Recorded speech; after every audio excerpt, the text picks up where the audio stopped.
Welcome to Office 24 by 7. In today's video, let's learn how to automate the qualification of leads based on two key factors: budget and authority.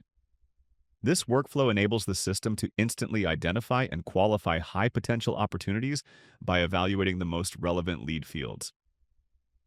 Budget and authority are two critical indicators that determine a lead's quality and readiness to convert. That's why, when a lead meets a predefined threshold for these factors, it should be automatically marked as qualified. And that's exactly what this automation helps you achieve.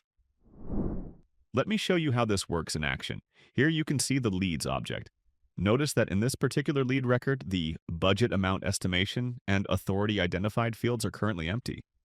If you look at the lead status column, the value is set to contacted, since we don't yet know whether this lead qualifies. Now, let's say I've engaged with this lead and discovered both their budget and authority level.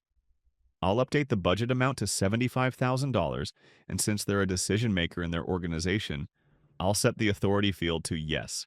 As soon as both these values are updated, notice how the lead status automatically changes to qualified. Let's see how it works step by step. First, like any workflow, it begins with the trigger node. This node is configured to start when a lead record is updated in the CRM. To do this, I selected the dynamic object type and selected the leads object. I set the record action as update.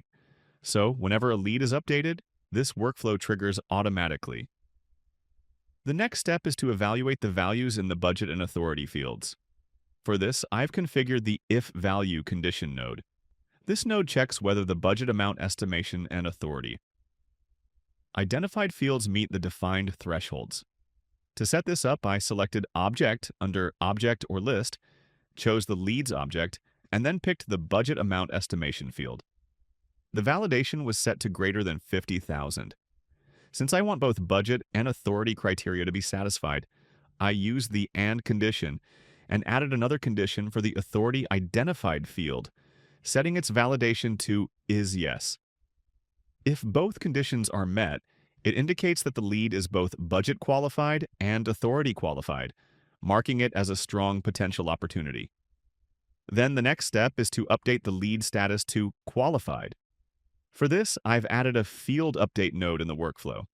Inside the node, I've selected the leads object and then the lead status field. The record type is parent.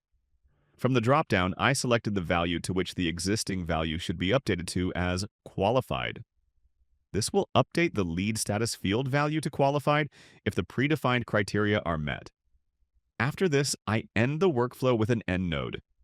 So that's it. With automation like this, lead qualification becomes consistent and lightning fast, so your sales team can focus its efforts on the most valuable prospects and improve conversion rates.